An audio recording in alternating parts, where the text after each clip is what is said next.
Good morning mga chikalos na beshi ko at sa mga beshi kong expired. For today's video, samahan nyo kami dahil mag-a-attend lang kami ng mass sa Padre Pio sa may Batangas lang naman. Diretso ipapablessing na namin ang aming new baby car. At syempre, birthday rin ng unique iho ko na si G. Ang tawag dyan, feeling blessed kahit maraming utang. Char! Nga pala, almost 1 hour lang naman yung travel namin sa may Batangas lang kasi. Bukod doon, ang Padre Pio lang naman ay isa daw sa nakakapagpagaling ng may mga karamdaman. Kahit anong uring karamdaman daw, talagang nakakapagpagaling si Padre Pio. Kaya naman, milyon-milyon talagang deboto ang napunta dito linggo-linggo at halos araw-araw. Sa hindi mga nakakakilala, si Padre Pio ay nabuhay noong May 25, 1887 sa Pietrelcina, Italy. Siya ay namatay noong September 23, 1968 sa edad na 81 years old, San Giovanni Rotonda, Italy. Si Saint Padre Pio was a 20th century saint known for his work with the poor and his great piety and humility. He received many spiritual gifts, including the gifts of bilocation, reading of souls, and the stigmata. Many miracles are attributed to him both during his life and after his death. O ayan ha, bong lishera ang beshi nyo, char-char. Sobrang saya ng araw na to mga chikilabs na beshi ko at mga beshi kong expired. You know why? Siyempre, unang-una, a-attend kami ng mass at Sunday lang naman. Pangalawa, magpapasalamat kami dahil birthday ng aking unique iho. At siyempre, yung pangatlo, yung blessing po na bigay sa amin, ayan, magpapablessing po kami ng baby car. Walang hanggang pasasalamat. Lalo na yung araw-araw kayo nagigising at wala kayong karamdaman, it's a big blessing na mga G-Clubs na beshi ko at beshi kong expired. Bonus na lang yung mga material na bagay na yan, o Jiva. Pero syempre, kung gusto nyo makuha yung mga gusto nyo, dapat din naman talaga sipag at tiyaga lang, laban sa buhay. At sa wakas, nakarating na kami sa Padre Pio at syempre, umattend muna kami ng misa bago kami magpabasbas. Video tayo. Siyempre, hindi naman mabubuo ang inyong paglalakbay, di ba, kung walang mga souvenirs. Alam nyo naman, tayo mga Filipino, mahilig tayo sa mga souvenirs, o di ba? Sa loob at labas ng Padre Pio, dyan nyo lang naman makikita ang mga souvenirs. Iba't ibang rosaries, iba't ibang mga necklace, mga rings, mga bracelets, pamaypay, at kung ano-ano pa. Dapat nandun si Blue Berber. Oo.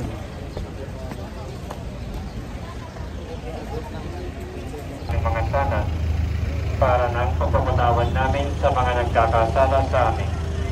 At huwag mo kaming ipahintulot sa tukso at iadya mo kami sa lahat na masama. Amen.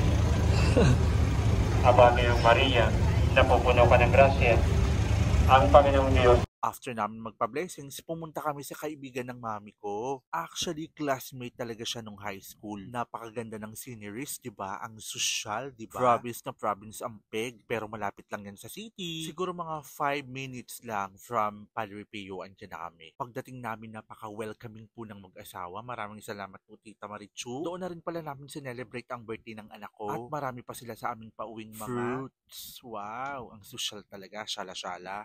Happy birthday to you. Happy birthday, happy birthday, happy birthday to you. Happy birthday to you.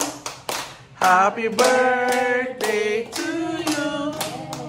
Happy birthday, happy birthday, happy birthday to you. Yay! Congratulations, anak! How old are you? Ay, salamat po sa inyo. Yes, magta-try po tayo ng kakao. Ito, kakao guys. Tikman nyo. Kakao. Wala pang masyadong laman. Wala pa nga po. Yung mga mature dito nyo. Ito pong kakao ay ano to? Nagawang ano? Chocolate. Coconut. It's the coconut nut. Oo, nag-ano ako kaya. May hindi pa masyadong mature na buto chok. Hindi okay. Kakao. Ayan natin, naghugasaman ako ng kamay. Meron ako sinaman. Oh, ang sarap. Halika, Mate, tikman mo. Ito po yung ginagawang tsokolate. Ayan, kakao. Meron ako Nakakatuwa. First time ko siyang nakatikim ng ganito. Wala nang tanding. Masarap naman siya. Sa blender siya, o kaya sa bulit. Oo, depende. Sa blender mo kung maano siya mag-ano. Hindi ko masyado matigas siya mo. Katuwa. Pero matigas-tigas na. Exact naman pala ito nilagayin. Oo. Talaga pala, exacto mo. Nilagyan ng mga soft drinks. Ay, galing niyo yung mga soft drinks mo. Alam mo ako, nakain ako ng... Ay, ito, iwan ko Oo, kasi vitamin C niya yan. Hindi, mayroon pang isang ano doon, dali mo na. Yung isang malaking ganyan. Kasi ito, iwan mo na. Walang asukal, kakainin ko lang siya. Paano naman ginagawa mo? Nag-raid po sila. Nagsawa ka na? Painis ka. Si Mati. Ayan. Sharon Cuneta po sila. Balot-balot. Ayan, may berries pa. Sige lang po. Ito ang i-raid ko ng taon ko. Kaya mahal. Daldalhin natin. Maraming pong salamat pala kay Tita Marichu and her family. Sobrang welcoming po talaga. At sobrang tuwang-tuwa ng anak ko at syempre ng mamita at ni Tita Sally Flores. At syempre ng aking pamangkin na si JM at ang aking kapatid na si Jover. Alam niyo mga chiklabs na beshi ko at beshi kong expired, ito talaga yung masarap sa mga Filipino, no? Sobrang babait talaga ng Filipino, ng pamilyang Filipino. At bihirang-bihira mo yan talagang maranasan, lalo na sa ibang bansa. Kasi karamihan, hindi ko sinasabing lahat, karamihan sa ibang bansa talaga kanya-kanya po talaga. Kaya ito pong masasabi ko, thank you very much po from the bottom of our heart sa mainit na pagtanggap po sa amin, Tita Marichu. And then after that, syempre ayan, bumili ako ng cake dahil sponsored lang naman yan ni Daddy Chris. Daddy Chris, thank you so much from United States of America. Naging masaya ang aking anak. Mga friends ko po sila at followers. At ayan na ang day in my life. Thanks for watching!